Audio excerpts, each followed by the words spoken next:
Yeah, man. Today, We're charting uncharted territory, going into those scary places of the machine to find us a little trick you can do with your drums on the motherfucking machine. Let us go. Let us have a look at our Snare sample here.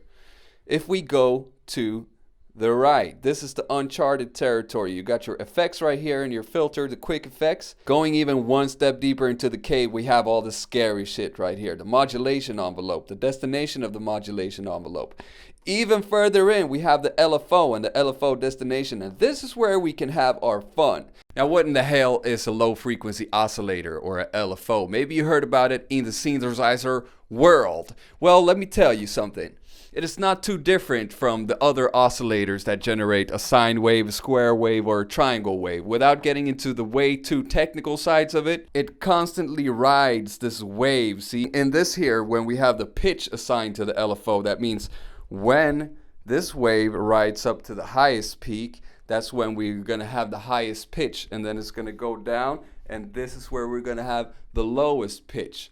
And this will affect the sound that we're applying it to, the sample in this case of the snare. You could set the LFO to be free running, meaning that this will have a life of its own, and whenever the snare hits, it depends on where on this curve in time the LFO is at that specific moment. Or you can also have it re-trigger every time you trigger a sound, for instance. There's a lot you can do with LFOs, and this is what we're doing here today with the LFO. Smacking my pitch up. So imagine you're a drummer, right? Every time you hit that snare, it's going to have a slightly different pitch. Now, how can we simulate this without doing it, programming it for every single snare hit we do?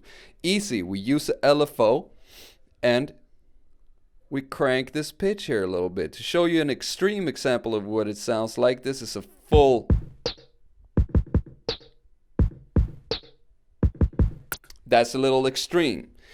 We want to change it just a little bit, maybe like 15%, something around there. And then we can set the speed of the LFO here. So let's play it back.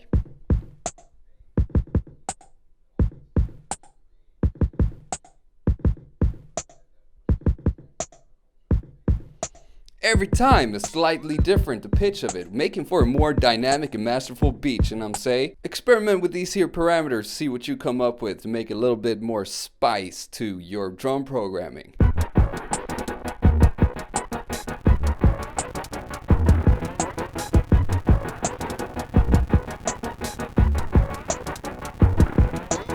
Thank you to watching my hunt. Don't forget to not subscribe. Check out the Discord channel for the motherfucking beat challenge and all that other fun stuff. Also, you know what I'm saying? Have a little consideration into patronizing me. Okay, bye-bye.